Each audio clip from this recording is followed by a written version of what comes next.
4-5 थे सोफे के ऊपर, बहुत ही तगड़ी बॉडी, बढ़िया बाल, रेशमी बाल और बहुत अच्छे कपड़े वपड़े पहन के 4-5 लोग बैठे हुए लड़के। उनके बीच में मैं एकदम दुबला पतला सा, साइड तेल लगा के बाल, चप्पल और पूरा अपना राजा बबू और लुक में अंदर घुसा। 2 लड़के आए, उनको पता नहीं क्या वो आए मेरे पास। मैं जब बाहर निकल रहा था उन्होंने मुझे कहा कि ना तो तुम्हारी शक्ल कोई बहुत ज़्यादा वैसी वाली है कि तुम्हें एकदम से कोई उठा के हीरो बना देगा, और ना ही तुम्हें एक्टिंग आती। तो वो एक ऐसा मोमेंट था पहली बार कि मुझे लगा कि शायद अब पैकअप हो सकता है अपना बम्बई। कई बार आप ये होता है कि आप अपने ड्रीम से यहाँ हो, आप यहाँ पहुँच गए, लेकिन अब आप यहाँ नहीं पहुँच पा रहे। वो उस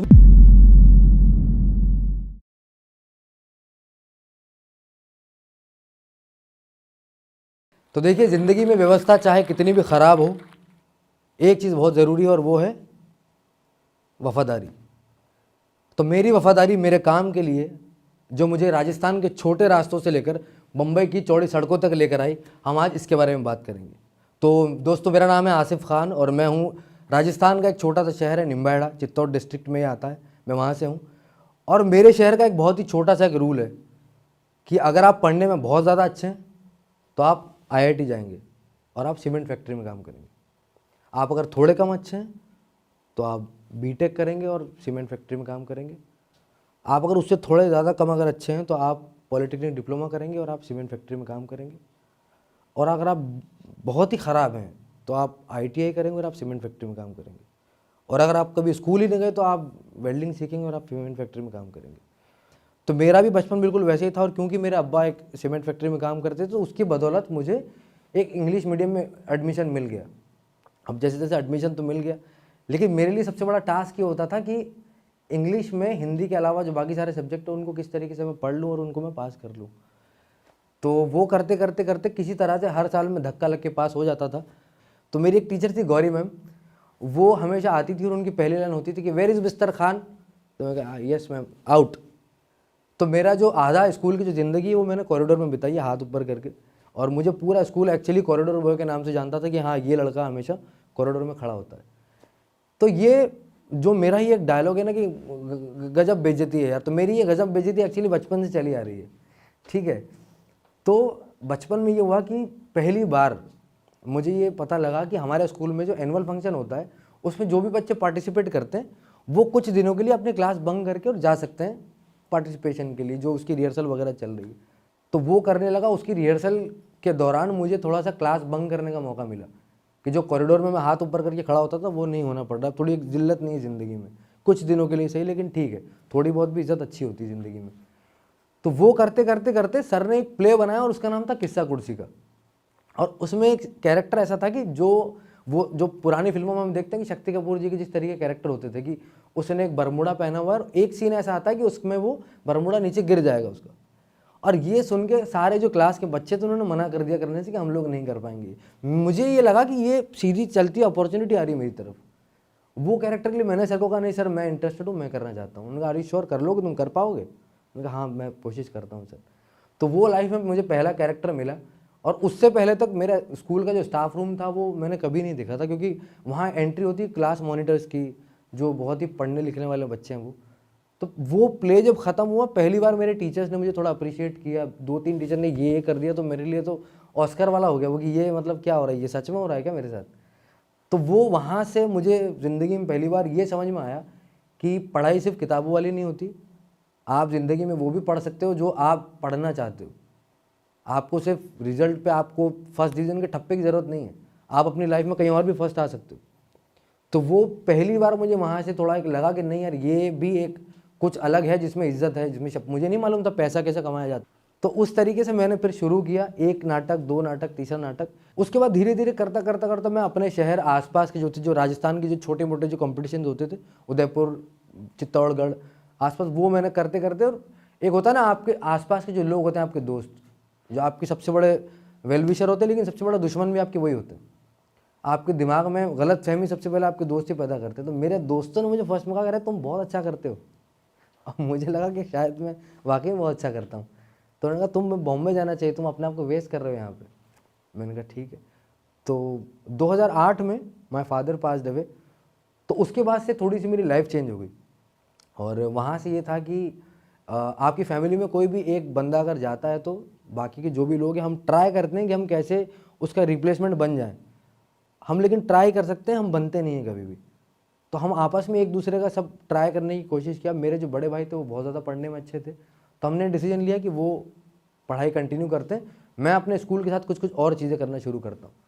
तो मेरा पहला जॉब जो था वो पहला, मेरे जो मामा थे वो एक्चुअली स्टील फर्नीचर का काम करते। स्टील फर्नीचर आप लोगों ने देखा होगा जिस पे स्प्रे पेंटिंग होती है, तो वो काम करते थे। तो मैं फर्स्ट में उनके पास गया, मैंने कहा शायद ये काम देते, क्योंकि बाकी तो और कोई क्वालिफिकेशन है नहीं अपने पास, बाहर तो कोई देगा नहीं काम, घर से शुरू करते हैं।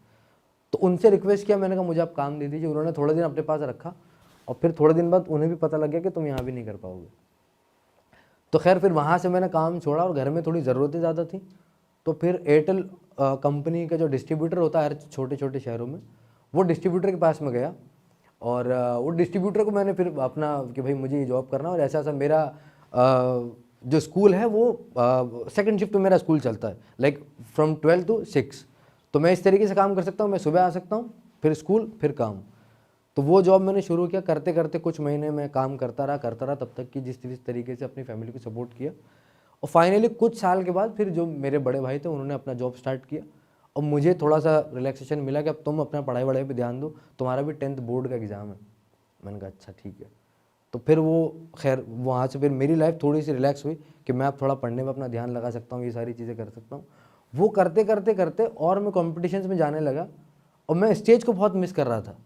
जो चीज़ में मुझे सेटिस्फैक्शन मिलता था कि यार यही चीज़ मैं करने के लिए बना हूँ, लेकिन बीच में कुछ वक्फे के लिए मैं दूर हो गया था उन सारी चीज़ों से। तो बहरहाल फिर मेरे दोस्तों ने मुझे वापस से पट्टी पढ़ाना शुरू किया कि नहीं तुम्हें तो जाना चाहिए, तुम वेस्ट हो रहे हो, तुम यहाँ ये मत करो, तुम इस चीज़ के लिए बने नहीं हो, तुम सीमेंट की मिट्टी खाते रह जाओगे, अभी टाइम है, अभी तुम कच्ची मिट्टी हो, ये हो, फलाना हो, ढिमका हो, चले जाओ किसी तरीके से। तो मैं बॉम्बे पहुँच गया। मैं बॉम्बे पहुँच के मैंने घर वालों को बताया कि मैं आ गया हूँ। कहाँ पहुँच गए तुम, दिमाग ख़राब है तुम्हारा, वापस आओ, ये वो। मैंने फ़ोन रख दिया। तो मेरे पास मोबाइल नहीं हुआ करता था, तो फिर अब आ गए, फ़ोन किया एक दो लोगों को, किसी को, और बोरीवली स्टेशन पे उतरा था मैं। और मैं एक्चुअली ये सोच के गया था क्योंकि मेरा जो शहर है वो बहुत ही वैसा है कि एक शहर है उसमें छोटे छोटे मोहल्ले, छोटी छोटी कॉलोनीज़ हैं। तो मुझे बॉम्बे का भी ये लगता था कि एक अंधेरी एक मोहल्ला होगा, एक बैंड्रा एक मोहल्ला होगा, चर्चगेट एक मोहल्ला होगा। वहाँ जाके जब मैं सुबह 7:30 बजे का टाइम है बोरीवली स्टेशन पर उतरा हूँ और लिटरली मेरे गाँव की जो टोटल पॉपुलेशन है वो मुझे सिर्फ उस स्टेशन में दिखी। और मुझे समझ में नहीं आ रहा, मैंने कहा ये बॉम्बे में कुछ हुआ है कि इतनी भीड़ यहाँ क्यों इकट्ठी हुई है। फिर मुझे बाद में समझ में आया कि ये रोज़मर्रा की ज़िंदगी है इन लोगों की, यहाँ इतनी ही भीड़ होती है हर रोज़। तो वहीं से मेरे अंदर एक डर शुरू हो गया कि यार ये तो बहुत मैं कुएं का मेंढक था और अब मैं समंदर में आ गया हूँ सीधा, वैसा वाला हो गया मेरे साथ। यहाँ पे शार्क भी आएगी, यहाँ वेल भी आएगी और मुझे सबसे टच करके निकलना भी है, बचना भी है, बहुत कुछ करना है। अब मैं किसको फ़ोन करूँ, क्या करूँ। मैंने 2-3 लोगों को फ़ोन लगाया, मेरा किसी ने फ़ोन नहीं उठाया। वहाँ हम सब ने देखा होगा, कहीं ना कहीं आप लोगों ने देखा होगा कि स्टेशन पे बोर्ड लगे होते हैं, घर बैठे पैसे कमाइए, 5,000 से लेकर 25,000, ये करिए, फलान करिए, पढ़ाई की ज़रूरत नहीं है। उस बंदे को मैंने पहली बार फ़ोन किया, मैंने कहा सर मैं ऐसा ये नाम है मेरा और मुझे जॉब चाहिए। तो उन्होंने कहा आप गोरेगांव आ जाओ। तो जब मैं गया वहाँ पहली बार तो उन्होंने कहा कि कैटरिंग का काम है। मुझे अंग्रेज़ी बिल्कुल भी नहीं आती थी, मुझे लगा कि अंग्रेज़ी में वर्ड है तो कुछ तो बहुत ही तगड़ा जॉब होगा। मैंने कहा ठीक है, आई एम रेडी। तो उसने कहा ठीक है कल आ जाओ और वाइट शर्ट, ब्लैक पैंट और ब्लैक कलर के शूज़ ले आना, तो मैं कोट मिलेगा वहाँ से। और मुझे लग रहा है कि ये, और उसने ऐसे बिल्डिंग दिखाई मुझे, वो 5 स्टार होटल है वेस्टिन मुंबई में। तो उन्होंने बिल्डिंग दिखाई कि इसमें तुम्हारा 4थे फ्लोर पे काम है। मैंने घर पे फ़ोन कर दिया, मैंने कहा अम्मी बहुत अलग जॉब मिल गया मुझे, एकदम ऑफिसर क्लास वाला जॉब मिला है और ऐसा 5 स्टार होटल में जॉब है मेरा, जो होटल मैनेजमेंट करते हैं बच्चे वो वाला काम मैं करने जा रहा हूँ। ठीक है। तो अगले दिन जब मैं पहुँचा वहाँ पे, अपना तीनों चीज़ें लेके मैं पहुँच गया। 4 से 4 की शिफ्ट होती थी वहाँ पे। जब मैं पहुँचा हूँ जैसे वहाँ पे, तो उन्होंने कहा चेंज कर लो। मुझे लगा कि अलग से रूम वूम होंगे सबके, एक ही रूम था बड़ा सा, उन्होंने चेंज कर लो। चेंज किया, उन्होंने कोट दिया, बड़ा अच्छा कोट भी बड़ा सही लगा मुझे, फील आई बड़ी अच्छी पहन के, नेहरू कोट पहनी हुई है मैंने। जब अंदर घुसा तो उन्होंने स्टार्टर का इतना बड़ा प्लेटर होता है जो हम बड़े आराम से एक एक तीली लेके खा लेते हैं। हम उठाने वाले का कभी दर्द नहीं समझते कि रात को वो जब घर आ जाता है तो उसके हाथ ऐसे नहीं होते, वो इतना भारी होता है वजन में, है ना, क्योंकि हमें तो एक टूथपिक उठानी होती है बस, वो बहुत। तो वो उन्होंने जाते ही पकड़ा दिया मुझे और कहा कि घूमो। मैंने कहा घूमो? उन्होंने कहा हाँ घूमो। तो वो लेके घुमा ये वो, और उसमें एक मतलब बड़े 5 स्टार होटल में ये होता है कि एक बंदा पीछे बंदूक लेके चलता है आपके, उसका काम सिर्फ यही कि आप रुक नहीं जाओ कहीं पे भी। तो वो पीछे पीछे जा रहा है, जैसे ख़त्म होता है तो ख़त्म होती है एक दूसरा बंदा ला के दूसरा डाल देता है। वो लेके घूम रहे हैं घूम रहे हैं घूम रहे हैं। और पहली दफ़ा ये हुआ कि मेरे ही एज ग्रुप के कुछ लोग थे, उन्होंने मुझे थोड़ा सा इशारा से बुलाया। मैं वो ऐसा मोमेंट था, कोई काम छोटा बड़ा नहीं होता ज़िंदगी में, हर काम काम होता, हर काम की अपनी एक इज़्ज़त होती। मुझे पता नहीं क्यों ये था कि मैं करने कुछ और आया था, मैं कर कुछ और रहा हूँ। इट्स जस्ट लाइक कि मैं ट्रक चलाने आया हूँ लेकिन मुझसे कोई कह रहा है कि आप ये उठाने वाला काम कर लो, तो वो वाला एक चीज़ था। तो मुझे अंदर से एक थोड़ा सा टूटने वाला जो फील होता है ना कि यार मैं ये नहीं करने आया था, मैं कुछ और करने आया था बम्बई में। एक थोड़ी देर के लिए वो वाली फीलिंग आई, मैंने कहा नहीं नहीं नहीं, ये भी एक आपकी ज़िंदगी में ऊपर जो आप बढ़ रहे हो उसमें एक सीढ़ी है ये, इसको आपको क्रॉस करनी पड़ेगी अगर आपको ऊपर वाले तक जाना है। तो बम्बई में मैंने पूरा फिर जो मेरा होटल का जो काम था वो करते करते ऑलमोस्ट कुछ 7-8 महीने मैंने गुजार दिए। उसकी टाइमिंग थोड़ी ऐसी थी कि वो बुलाते 10 घंटे के लिए थे लेकिन 12-13 घंटे काम हो जाता, तो आपका पूरा जो है दिन चला जाता उस चीज़ के अंदर। मुझे ये समझ में नहीं आ रहा था कि मैं काम किस तरीके से करूँ। काम वो नहीं जो मैं कर रहा हूँ, काम वो जो मैं करना चाहता हूँ ज़िंदगी में, जो मैं करने आया था यहाँ पे, वो काम कैसे करूँ। मैं उससे अपने ड्रीम से दूर होता जा रहा हूँ धीरे धीरे। शहर बिल्कुल वहाँ हूँ जहाँ काम हो रहा है। मैं कहीं मोबाइल में अगर कुछ देखता था, किसी के स्क्रीन पे देखता था, तो ये लगता था कि ये वही एक्टर है, एक मोहल्ला उधर बैठा है अभी है। और ये बहुत अजीब सी फीलिंग होती है ना आपके अंदर। ये आप बम्बई में आपने देखा रहे, ये अमिताभ बच्चन दिख रहे हैं लेकिन ये वहाँ है। तो होटल में काम करते करते मैं किसी न किसी तरीके से बॉलीवुड के करीब जाने की कोशिश करता था। और तो मैं अलग अलग होटल, जो हमारा जो बेसिकली जो काम था वो एजेंसी का काम है, जो कि अलग अलग जगह जहाँ रिक्वायरमेंट होती है वो आपको उस जगह पे भेजते हैं। तो मुझे ग्रैंड हयात एक होटल था, वहाँ मुझे भेजा गया और वहाँ लिखा सैफ अली खान वेड्स करीना कपूर। और ये देख के मुझे लगा, मैंने कहा आज तो ज़िंदगी में वो वाला दिन है जो आज तुम जिनसे मिलना चाहते हो आज तुम उनसे मिल लोगे। और ये हुआ कि उससे 2-3 दिन पहले मेरी जो ड्यूटी थी वो लगा दी उन्होंने किचन स्टीवर्डिंग में। किचन स्टीवर्डिंग का मतलब होता है कि जो भी लाइव किचन होते हैं अंदर, उनके सारे बर्तन आपको साफ़ करने और आपको पूरा किचन साफ़ करना है। तो आपके यहाँ एप्रन लगा होता है जो पूरा गीला होता है आगे से। तो पार्टी शुरू हुई, मैंने हल्का सा गेट खोला और मैं ऐसे देखा कि यहाँ पे मिस्टर अमिताभ बच्चन बैठे हुए हैं मुझसे कुछ 20 कदम दूर पे। उनके आगे मैं स्टेज पे देख रहा हूँ अजय देवगन काजोल खड़े हैं, उनके उधर मुझे दीपिका पादुकोण दिख रही है, उधर मुझे नवाजुद्दीन सिद्दीकी दिख रहे हैं। और मेरी हार्ट बीट ऐसी कि मतलब दिल कभी भी फट के बाहर आ जाएगा 2 मिनट में। मैं भागता हूँ अपने मैनेजर के पास गया, मैंने कहा सर अब कुछ भी आप कर लो, आप चाहे मेरी आज की सैलरी काट लो, मुझे 2 मिनट के लिए वो वाला यूनिफॉर्म दे दो ब्लैक वाला और मुझे अंदर जाने दो। उन्होंने कहा नहीं, यू आर नॉट अलाउड, एक बार क्योंकि तुम्हारा इधर का काम कौन करेगा। तो उन्होंने मुझे नहीं जाने दिया। मैं भागता हुआ वॉशरूम में गया, मैं बहुत ज़्यादा रोया बैठ के कि यार अमिताभ बच्चन को देख लिया सामने से लेकिन मिल नहीं पाया। तो वो एक मलाल रह गया अंदर। फिर मैंने कसम खाई, मैंने कहा आज के बाद जो भी लोग मेरे हीरो हैं उनसे कभी भी मैं मिलूंगा नहीं इस तरीके से कि मुझे आपके साथ एक फ़ोटो खिंचानी है, मुझे आपसे एक ऑटोग्राफ चाहिए। मैंने खुद से ये प्रॉमिस किया कि अब जब भी इनसे कभी मिलूंगा तो मैं कोई एक्टर बन के मिलूंगा सेट पे। मुझे भीड़ में नहीं मिलना है, मुझे अकेले में मिलना है कि जितना मैं उनसे मिलने के लिए एक्साइटेड हूँ उतना ही वो भी होंगे मेरे साथ काम करने के लिए एक्साइटमेंट उनमें भी होगा। तो वहाँ से मेरे दिमाग में बहुत क्लैरिटी आई है।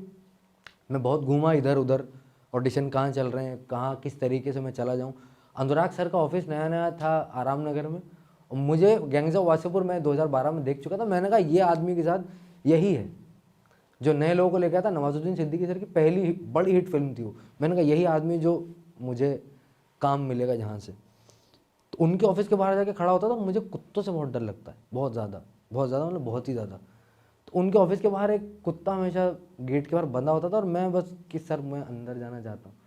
तो वो कुछ जवाब नहीं देते थे। उन्होंने 3-4 दिन में क्रैक कर लिया कि इसकी कुत्तों से पड़ती है बहुत।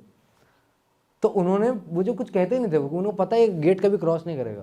मैं बहुत महीने तक वहाँ खड़ा रहा और फिर मैं जाना बंद कर दिया। फिर मैं एक दिन, एक कोऑर्डिनेटर थे, वो कोई कास्टिंग एजेंट थे, शांतिलाल मुखर्जी नाम था उनका, मुझे नाम याद है उनका आज तक। वो मिले और वो ऐसे एक फ्लैट में ऑडिशन कर रहे थे कहीं लोगों का। मुझे गेट कीपर ने 1-2 बार तो भगा दिया पहले घर पे, तीसरे बार बोला ठीक है यार जाके चेक कर लो, ऊपर भी जाके तुम्हें भगाना ही है। मैंने कहा ठीक है। तो जब मैं ऊपर पहुंचा तो मैंने देखा कि 4-5-6 सोफे के ऊपर बहुत ही तगड़ी बॉडी, बहुत ही एकदम सफ़ेद चेहरे, बढ़िया बाल, रेशमी बाल और बहुत अच्छे कपड़े वपड़े पहन के 4-5 लोग बैठे हुए लड़के, 4-5 लड़कियाँ बैठी हुई।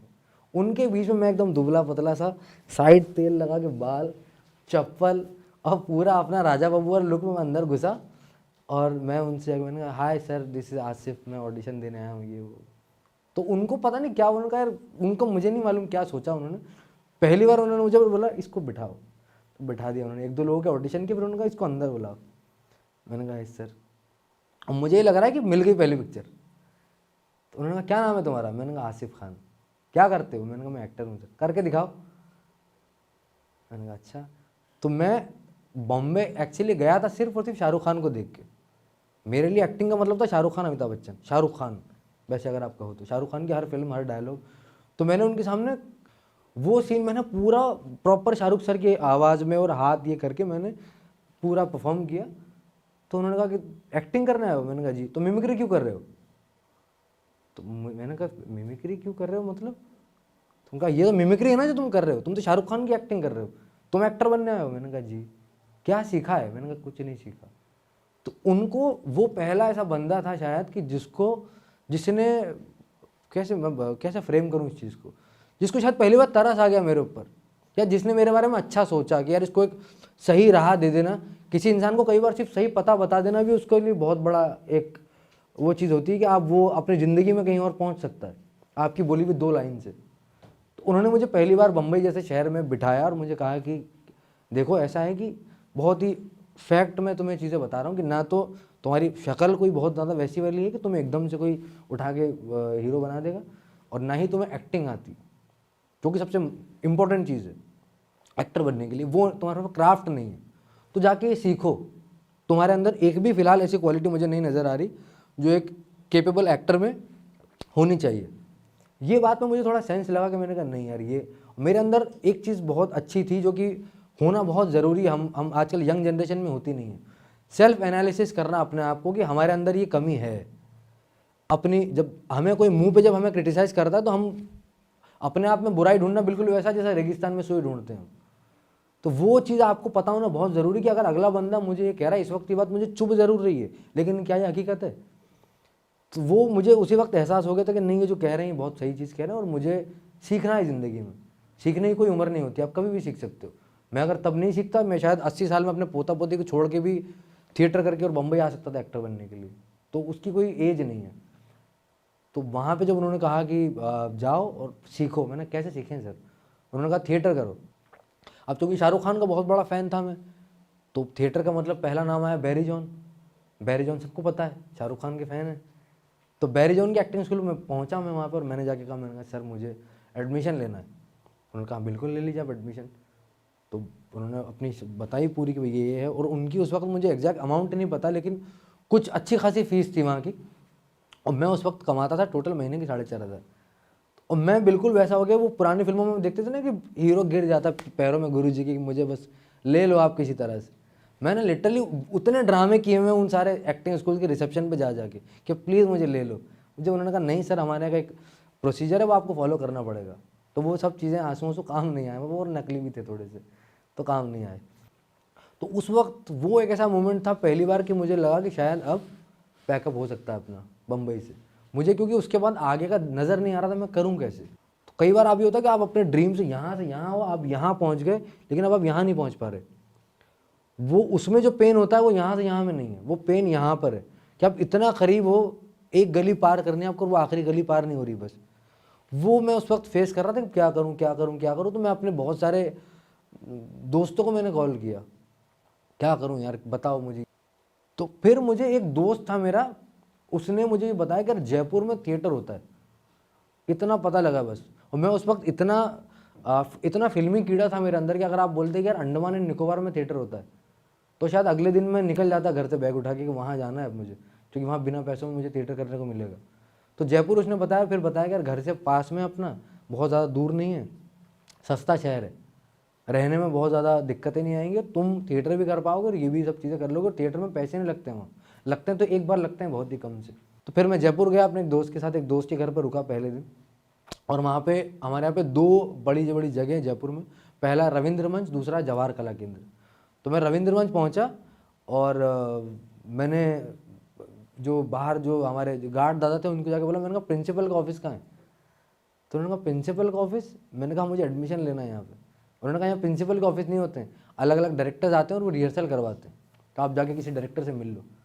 तो मैं पहले एक डायरेक्टर से, मैं नाम तो नहीं लेना चाहता उनका, उनसे मैं मिला सबसे पहले। तो मैंने कहा सर मैं थिएटर करना चाहता हूँ। ठीक है। तो उन्होंने कहा थिएटर तो तुम कल से कर लोगे, एक काम करो घुड़सवारी सीखो, और तुम एक काम करो उसके अलावा ना तुम कार चलाना सीख लो और स्विमिंग सीख लो, और इसके बाद तुम थिएटर शुरू करो, और रोज़ 1.5 घंटा मैं तुम्हें कैमरा एंगल सिखाऊंगा फिल्म वाले। तो ये जो पूरा जो कोर्स मेरे दिमाग पर जो पहाड़ टूटा, मैंने कहा इतना ये सब भी करना होता है क्या साथ में। तो पहली बार ही वो हो गया कि मतलब क्या है वो, एक कहावत है ना कि मुसलमान बनने निकले थे नमाजों के लिए और रोजे गले पड़ गए, वैसा वाला हो गया मेरे साथ कि एक चीज़ करने गया तो 10,000 चीज़ों का पहाड़ तोड़ दिया उन्होंने मेरे ऊपर कि यार ये भी कर लो, ये भी कर लो, ये भी कर लो। मैं घबरा गया। तो जब उनसे विदा लेके मैं अपने निकल रहा था, दोस्त के घर जा रहा था, 2 लड़के आए, उनको पता नहीं क्या वो आए मेरे पास। मैं जब बाहर निकल रहा था उन्होंने मुझे कहा कि क्या कह रहे थे वो। मैंने कहा वो ऐसे ऐसे बता रहे थे। उन्होंने कहा ये फ्रॉड है, इनके पास मत जाना, जवाहर कला केंद्र जाओ, वहाँ पे अलग डायरेक्टर होंगे, उनसे मिल लो तुम, वो तुम्हें बताएंगे सही चीज़।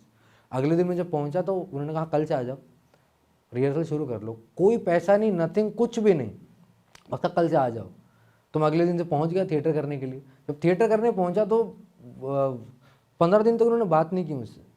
मुझे स्क्रिप्ट पकड़ाई एक दिन और एक अपने असिस्टेंट को बोला कि इसको बोलो प्रॉक्सी करे। अब आप कई बार बड़े शहरों में ये होता है कि आपको अगर अंग्रेज़ी नहीं आती तो इंसान आता तो वैसे ही मर जाता अंदर से, कि इसका मतलब पूछ लिया तो जज कर लेंगे ये लोग, है ना।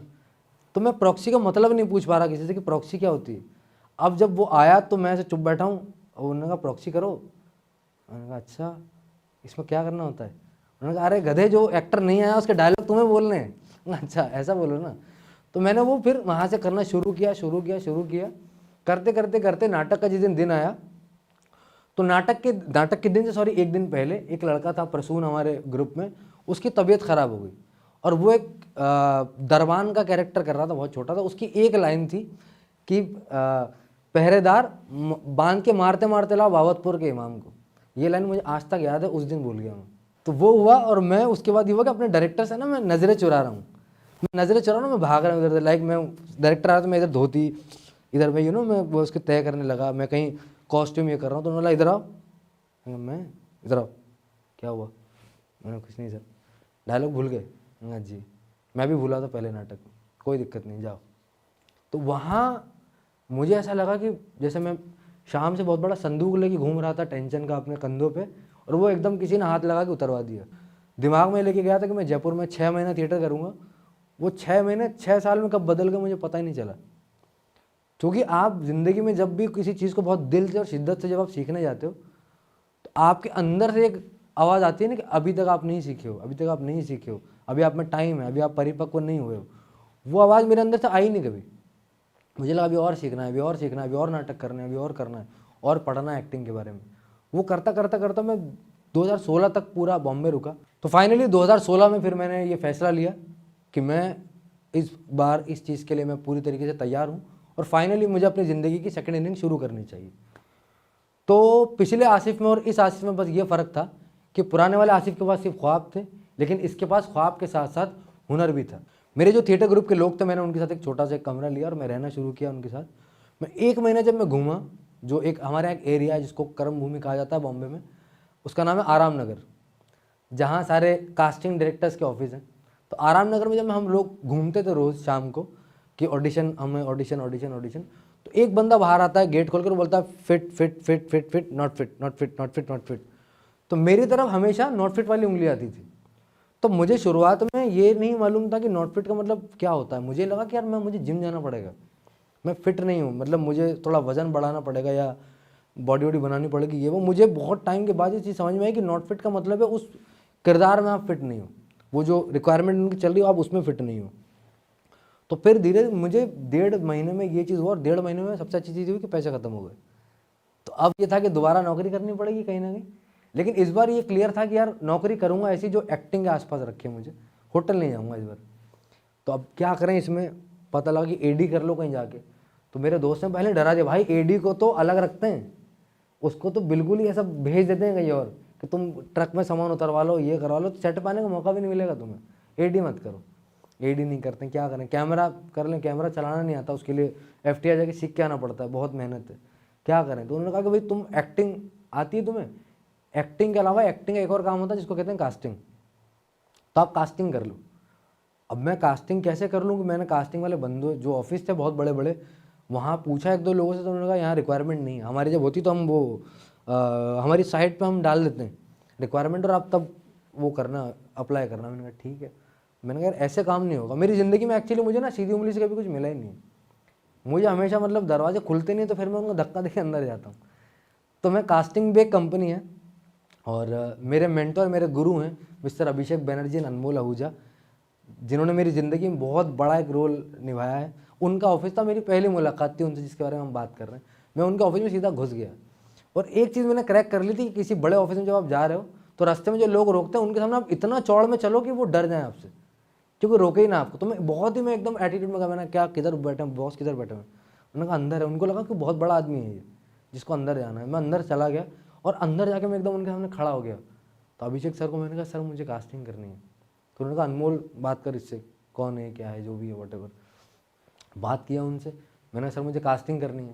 बोला क्या जानते हो कास्टिंग के बारे में? मैंने कहा कुछ नहीं। कैसे करोगे? मैंने कहा सर मुझे कंप्यूटर चलाना नहीं आता, मुझे अंग्रेज़ी में बात करना नहीं आता। और क्या आता है तुम्हें? मैंने कहा मैंने 6 साल थिएटर किया है, मुझे एक्टिंग आती है जिसकी सबसे ज़्यादा ज़रूरत है कास्टिंग करने के लिए। तो उन्होंने मुझे एक लिस्ट पकड़ा, एक इंटरनेशनल फिल्म चल रही थी व्हाट विल पीपल से, उसकी कास्टिंग चल रही थी। उसकी उन्होंने मुझे एक लिस्ट पकड़ा दी कि ये कैरेक्टर लेके आओ, और मैं 2 घंटे में सारे फ़ोटो वोटो प्रेजेंटेशन बना के मैं ले गया। दोस्तों से बनवाई ऑफकोर्स, मैं वो निकलवा के कि भाई ये एक्टर यहाँ फिट है ये करके, और मैं लेके गया। तो वो खुश हो गए। उन्होंने कहा 7 दिन तक देखते हैं हम तुम्हें अच्छे लगते हैं कि नहीं, तुम हमें अच्छे लगते हो या नहीं। वो करते हुए फिर वहाँ से एक मेरी लाइफ का बहुत ही ब्यूटीफुल जर्नी, जो मेरी फैमिली है बॉम्बे में, उनके साथ मेरी एक ये जर्नी शुरू हुई। और करते करते करते फिर मैंने कुछ फिल्मों की कास्टिंग की, और इसी के साथ मैं छोटे छोटे जो कैरेक्टर्स होते थे जिसमें मुझे टाइम मिल जाए कि बीच में एक दिन छुट्टी में करके आ जाऊँगा, मैं उनके ऑडिशन मैंने देना शुरू किया। लाइक टॉयलेट एक प्रेम कथा, अक्षय कुमार की फिल्म है, उसमें एक रिपोर्टर का कैरेक्टर मुझे मिला, तो वो किया मैंने।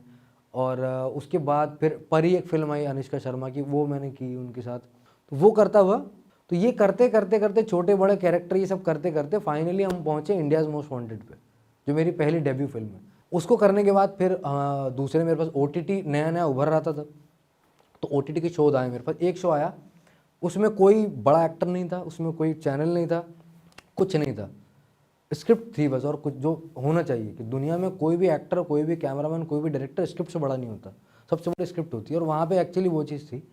वो सीरीज़ रिलीज़ हुई, और वो सीरीज़ आके और उम्मीद से ऊपर थी कि वो बहुत बड़ी हिट हो गई। जामतारा सीरीज़ नेटफ्लिक्स पे रिलीज़ हुई है सीरीज़, वो बहुत बड़ी हिट हो गई। उसके बाद से जब मैं बम्बई में निकलना शुरू हुआ तो पहली बार लोगों ने थोड़ा सा पहचानना शुरू किया, अरे तुम वो हो, तुम वो हो, तुम वो हो। और उसके बाद फिर ये हुआ कि लॉकडाउन लग गया। लॉकडाउन जब लगा तो मैं शुरू में थोड़ा सा परेशान था, क्योंकि आप हम में से कोई भी प्रिपेयर्ड नहीं था उस चीज़ के लिए, कैसे करना है, क्या करना है, क्यों करना है, कुछ नहीं मालूम था। तो मैं जब घर गया, और मुश्किल टाइम था बहुत। और उसके बाद ये हुआ कि मार्च से लॉकडाउन शुरू हुआ, और अप्रैल 1 में पंचायत रिलीज़ हो गया। मैं हॉस्पिटल में था उस वक्त, मेरी भाभी की डिलीवरी थी। तो मुझे ये कोई आइडिया नहीं था कि मैं बीच में कुछ 2 दिन का शूट करके आया हूँ, वो कुछ होगा उससे। मेरा फ़ोन बज रहा है रात को बहुत तेज़, मैसेजेस आ रहे हैं उसमें बहुत सारे, और मैंने कहा कौन है पता नहीं, लोग मुबारकबाद दे रहे होंगे शायद कि बच्चा हुआ है घर में। मैंने कहा बाद में देखूंगा ये मैसेजेस। सुबह मैंने मैसेजेस नहीं देखे, मेरे डायरेक्टर का मुझे कॉल आया कि तुमने देखा इंडियन एक्सप्रेस ने तुम्हारा आर्टिकल निकाला है तुम्हारे एपिसोड में। मैंने कौन सा आर्टिकल? उन्होंने कहा देखो। जब देखा तो मुझे समझ में आया कि वो मतलब ये तो वायरल हो गया बहुत ज़्यादा। मेरी ज़िंदगी में पहले दिन से लेकर आज तक जो मेरे साथ थे वो थे मेरे ख्वाब। राजस्थान की छोटे से शहर से लेकर बम्बई की चौड़ी सड़कों तक अगर कोई मेरे साथ था तो वो थे मेरे ख्वाब। बम्बई की होटल में बर्तन मांजने से लेकर मिर्ज़ापुर तक अगर कोई मेरे साथ था तो वो थे मेरे ख्वाब। जिसने आसिफ खान को बाबर खान बनाया वो थे मेरे ख्वाब। तो आपको क्या लगता है कि ज़िंदगी में सिर्फ ख्वाब से हो जाता है? नहीं, ख्वाब से ज़्यादा ज़रूरी है उस ख्वाब को पूरा करने का पागलपन। और जिस दिन आपके अंदर ये पागलपन आ गया, तो ज़िंदगी का ऐसा कोई भी कंधा नहीं जो आपको आगे बढ़ने से रोक पाएगा। तो मैं बस, एक शेर है मेरा अपना लिखा हुआ कि धूप में पैर जलाकर महंगी जूते खरीदे हैं साहब, अब चाल भी बदलेगी और इतराऊंगा भी भरपूर। यार वीडियो तो आपने देख ली, मजा आया, कुछ सीखने को भी मिला। आपने खुद को जोश और जुनून के साथ भर लिया, लेकिन इस जोश, इस जुनून और इस कॉन्फिडेंस को बेकार मत जाने दो यार। सक्सेसफुल होने के लिए, अपने सपनों को पूरा करने के लिए पहला स्टेप, पहला कदम होता है एक्शन। और ये एक्शन आप अभी इसी टाइम ले सकते हो अपने फ़ोन के साथ। आप अपने फ़ोन पे एक ऐप इंस्टॉल कर सकते हो जिसकी लिंक कमेंट सेक्शन में सबसे ऊपर दी गई है। उस ऐप का नाम है दोस्तों जोश स्किल्स। दोस्तों जोश स्किल्स ऐप पे 50 से भी ज़्यादा एक्सपर्ट्स ने अपनी पूरी लाइफ की जितनी भी लर्निंग्स हैं जो आपको हेल्प कर सकती है ये एक्शंस लेने में, वो सारी चीज़ें रिकॉर्ड करके कर दी है अपलोड। तो आपको वेट नहीं करना, फटाफट से जाओ आप लोग कमेंट सेक्शन में, वहाँ पे जो पहला कमेंट है वहाँ पे उस लिंक को क्लिक करो, वहाँ पे उस ऐप को डाउनलोड करो और हिस्सा बनो इस क्रांति का।